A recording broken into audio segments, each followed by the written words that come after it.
সূর্য আমাদের বন্ধু আর বর্ষা আমাদের শত্রু।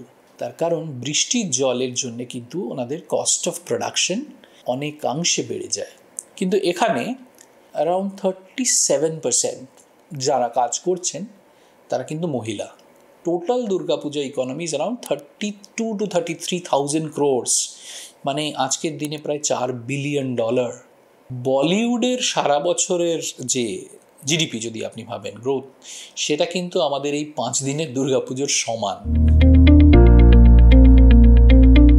পুজো মানেই কুমোরটুলি, আর কুমোরটুলি মানেই মানে আমার মনে পড়ে যায় এই জয়বাবা ফেলুনাতে বিখ্যাত সিন যেখানে বয়স্ক মানুষটি প্রতিমার চোখ আঁকছেন।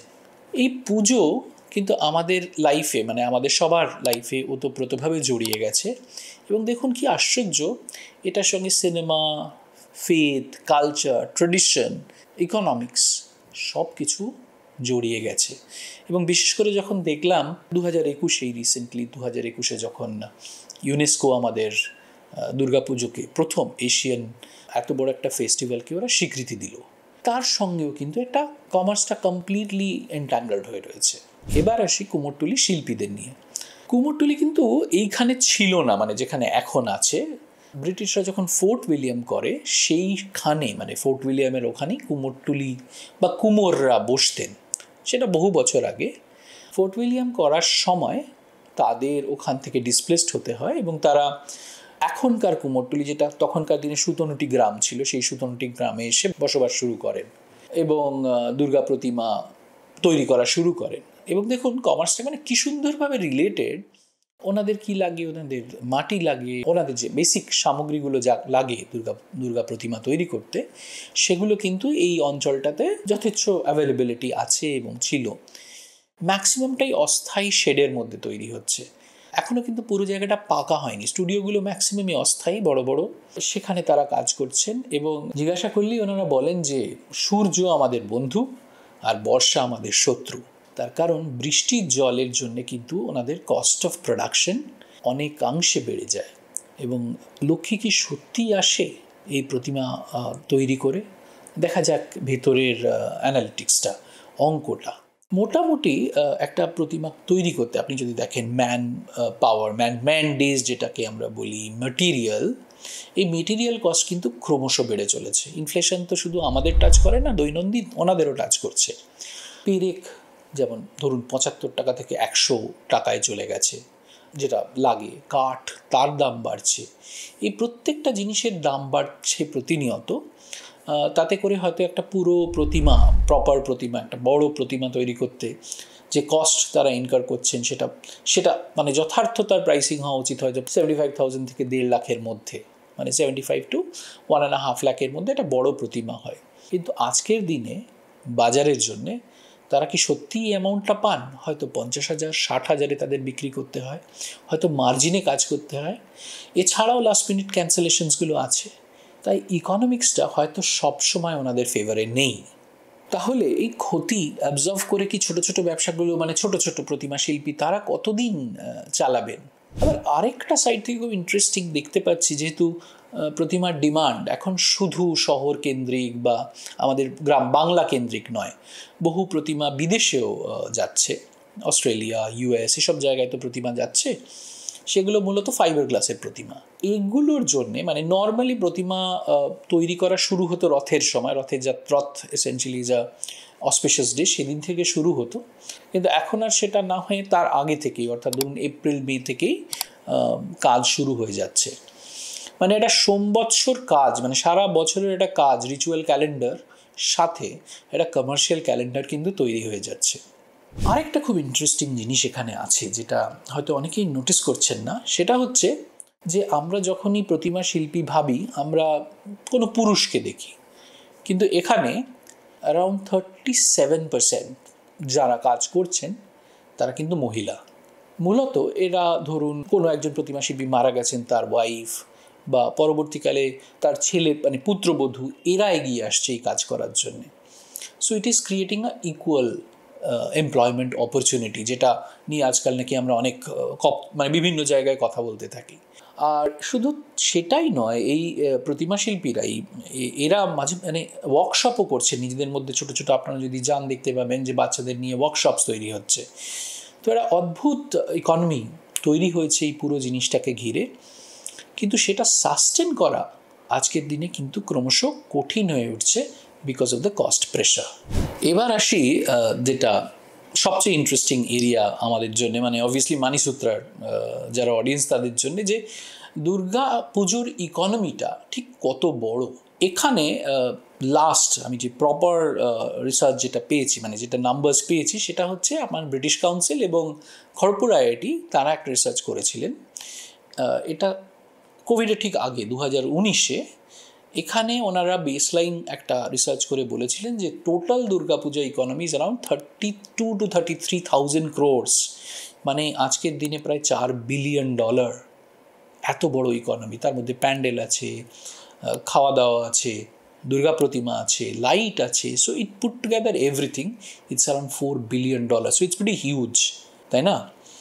এবার এই $32 বিলিয়ন যদি আমি ভাবি, মানে অবভিয়াসলি আমি 2019-এর আগে বলছিলাম, 2020-এর আগে বলছিলাম, পোস্ট কোভিডের সময় তো ডেফিনেটলি এটা একটা হিট হয়েছে, তবে 2022-এ কিন্তু রিবাউন্ড করে মোটামুটি একটা জায়গায় পৌঁছেছে, তবে তার কোনো প্রপার ডেটা আমাদের কাছে নেই। 2019-এর পরে প্রপার রিসার্চ ডেটা, মানে যেটা একদম পাবলিশ ডেটা আমাদের কাছে নেই, but it should be more than that, মানে রিবাউন্ডটা যথেষ্ট ভালোই হয়েছিল, it should be more than that. এই 32,000 crore ইজ ইকুইভ্যালেন্ট টু কত জানেন তো? অলমোস্ট আমাদের ওয়েস্ট বেঙ্গলের ইকোনমি 2.58%, মানে অলমোস্ট 3% অফ আমাদের স্টেটের ইকোনমি কিন্তু শুধু দুর্গাপূজার ওই 5 দিনে আসে, উইচ ইজ হিউজ। 5 দিন এবং তার আনুষঙ্গিক আগে পরে মিলিয়ে আসে, so it's a festival economics is huge. এখানে আরেকটা খুব ইন্টারেস্টিং ইনফরমেশন আপনাদের দিয়ে দিই, সেটা হচ্ছে বলিউড অবভিয়াসলি এত বড় একটা ব্যাপার, মুভি ইন্ডাস্ট্রি, আমি টলিউড বলছি না, বলিউডই বলছি। বলিউডের সারা বছরের যে জিডিপি যদি আপনি ভাবেন গ্রোথ, সেটা কিন্তু আমাদের এই 5 দিনের দুর্গাপুজোর সমান, so more or less it's similar. তাহলে চিন্তা করুন, অত বড় বলিউড, অত বড় ব্যবসা, তার অফিসিয়াল যে ইকোনমি, সেটা কিন্তু আমাদের 5 দিনের মোস্টলি আনঅর্গানাইজড ইকোনমির সমান। So that's fascinating. আপনি যদি সাপ্লাই চেনটা ভাবেন, মুর্শিদাবাদ থেকে ধরুন বাঁশ আসছে, বর্ধমান নদিয়া থেকে আসছে খড়, রূপনারায়ণ থেকে আসছে মাটি, সেই সমস্ত জিনিস, এবং নদিয়ার বিভিন্ন জায়গা থেকে আসছে, কৃষ্ণনগর থেকে আসছে বিভিন্ন রকমের এমবেলিশমেন্ট, মানে গয়না, এবং এই সমস্ত কিছু শুধু আমাদের এখানে ইউজ হচ্ছে না, সারা পৃথিবীতে ছড়িয়ে পড়ছে। ইউএস, ইউরোপ, অস্ট্রেলিয়া, সব জায়গায় দুর্গাপুজো হচ্ছে, এবং এই সব জিনিসগুলো কিন্তু ওখানে এক্সপোর্ট হচ্ছে, so it's also a huge export economy. তার মানে কি 5 দিনের দুর্গাপুজো মানে কি সারা বছরের এমপ্লয়মেন্ট তৈরি হচ্ছে? তার মানে কি এটাই এমন একটা ইন্ডাস্ট্রি যেটা সারা বছরের এমপ্লয়মেন্ট দিচ্ছে? এগেন আমি আবার সেই আমার 2019-এর রিসার্চ ডেটায় যদি ফিরে যাই, আমরা দেখতে পাবো যে অ্যারাউন্ড 60% অফ দ্য টাইম, মানে যেহেতু ধরুন এপ্রিল থেকে শুরু হচ্ছে কাজটা, হয়ে পুজো অবধি চলছে এবং পুজো পরবর্তী চলছে, শীতকালে হয়তো রিপেয়ারিং ওয়ার্ক চলছে, মোটামুটি যারা এই ইন্ডাস্ট্রির সঙ্গে যুক্ত তাদের 60% আর্নিং কিন্তু, মানে তাদের 60% সময় কিন্তু এই ইন্ডাস্ট্রির সঙ্গে থাকছে, জুড়ে থাকছে। বাকি সময় তাদের অবভিয়াসলি অন্যান্য কাজের সঙ্গে যুক্ত হতে হচ্ছে, কেউ কনস্ট্রাকশন ইন্ডাস্ট্রিতে যাচ্ছেন, কেউ এগ্রিকালচার ইন্ডাস্ট্রিতে যাচ্ছেন, পুরোটা হচ্ছে না, পুরো যে তারা সমস্ত কিছু পেয়ে যাচ্ছেন তা হচ্ছে না। আর এর সাথে সরকারি কিছু অনুদান অবভিয়াসলি আসছে, যেমন পোস্ট কোভিড আপনারা জানেন যে, মানে আমি যদি মূর্তি একটা ওয়ার্কশপ চালাই, সেখানে এই যে বৃষ্টির জন্যে হিউজ অ্যামাউন্ট অফ পাওয়ারের, মানে ইলেকট্রিসিটির দরকার, ভিজে গেলে সেটাকে গরম করা দরকার, মূর্তিকে শুকানো দরকার, এইগুলো করার জন্য একটা ইলেকট্রিসিটি রিকোয়ারমেন্ট হয়, তো সেখানে বেশ কিছু সাবসিডি কিন্তু দেওয়া হয় প্রত্যেক বছর, স্টেট লেভেল থেকেও হেল্প করা হচ্ছে। আমরাও এত বড় একটা ইকোনমির সঙ্গে জড়িয়ে যাচ্ছি, গ্লোবালি একটা ওভারঅল ইকোনমি তৈরি হচ্ছে। এবং আরেকটা খুব ইন্টারেস্টিং যেটা, সেটা হচ্ছে যে ওই 5 দিন সারা শহরটা যেন একটা আর্ট গ্যালারিতে পরিণত হচ্ছে। কত আর্টিস্ট, কত অসাধারণ সমস্ত কাজ করেন বলুন তো, আমরা তো ঘুরে ঘুরে সব দেখি।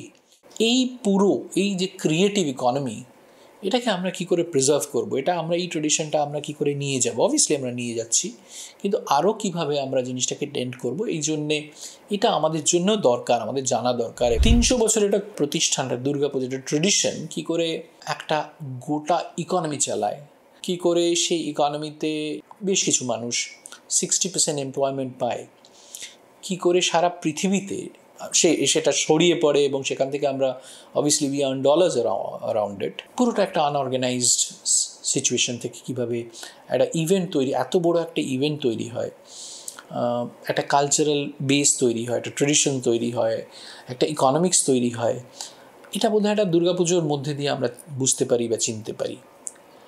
এবং সেটা প্রত্যেক বছর হয়ে চলেছে এবং the amount which is like আমি যেটা বললাম প্রায় $4 বিলিয়ন একটা প্রকাণ্ড আনঅর্গানাইজড ইকোনমি চলছে। এটা একটা সোশ্যাল এক্সপেরিমেন্টও আমরা বলতে পারি যে এটা হচ্ছে, এটা ঘটছে এবং হয়তো এটা আমাদের ক্ষেত্রে আমাদের দেশেই সম্ভব। আর শুধু তাই নয়, এখানে একটা জেন্ডার ইস্যুসও আছে, যেখানে আমরা দেখতে পাচ্ছি এটা ইকুয়াল অপরচুনিটি, ইকুয়াল এমপ্লয়মেন্ট তৈরি হচ্ছে। বাট সব কিছু কি ঠিক? আমি আগেই বলেছিলাম যে লক্ষ্মী সত্যিই কি ঘরে আসে, এটা আমাদের দেখা দরকার। এবং এখানে আরেকটা খুব ইম্পর্ট্যান্ট জিনিস আমাদের কাছে ফুটে আসছে বারবার, সেটা হচ্ছে এই ওভারঅল জিনিসের ইকোনমিক ক্রাইসিস যেটা তৈরি হতে পারে। এই যে মাটি, এই যে বিভিন্ন জিনিস আমরা ইউজ করছি, যেটা নিয়ে আমাদের আরেকটা বিষয় আলোচনা দরকার, সেটা হচ্ছে দুর্গাপুজো বা এই ধরনের ইভেন্টের এনভায়রনমেন্টাল ইম্প্যাক্ট। এটাও কিন্তু একটা সমস্যার দিক হচ্ছে। যেমন ইকোনমিক্স তৈরি হচ্ছে, তেমনি এনভায়রনমেন্টাল ইস্যুর জন্যে, বিশেষ করে আমরা যে ধরনের সামগ্রী ইউজ করি আজকের দিনে, হয়তো নন ইকো ফ্রেন্ডলি যদি জিনিসপত্র ইউজ করি, সেটা কিন্তু এসে আমার ইকোনমিক মানে আমার এনভায়রনমেন্টকেও ড্যামেজ করছে। এবং এই এনভায়রনমেন্ট ড্যামেজ থেকেই অবভিয়াসলি কী আসছে না, অতিবৃষ্টি হচ্ছে, কখনো কখনো ঝড় আসছে, which is again damaging the overall system, মানে ইকোসিস্টেম, এই দুর্গাপুজোর ইকোসিস্টেমটাকে এফেক্ট করছে। তাই ইকোনমি যেমন বাড়ায়, মানে ভালো দিকও আছে, তেমনি তার খারাপ দিকও আছে। এই একই কথা আমরা মানিসূত্রতে বলতে থাকি, everything is positive and negative. কোথায় গিয়ে আমরা ব্যালেন্স করব, কোথায় গিয়ে আমরা এটাকে এমন একটা জায়গায় নিয়ে আসবো যেটা সামঞ্জস্যপূর্ণভাবে সবার জন্যে ভালো হবে, সেটাই কিন্তু করে যাওয়া বা জানা। প্রথম কথা তো আমাদের জানতে হবে, আর অবভিয়াসলি তার উপর ভাবনা, তার উপর থট প্রসেস, এইগুলো করা কিন্তু আমাদের একটা অবভিয়াসলি আমাদের সোসাইটাল তরফ থেকে একটা কাজ। তো নমস্কার, শারদীয়ার অভিনন্দন, ভালো থাকবেন, হ্যাপি দুর্গাপূজা, এনজয় করুন সবাই।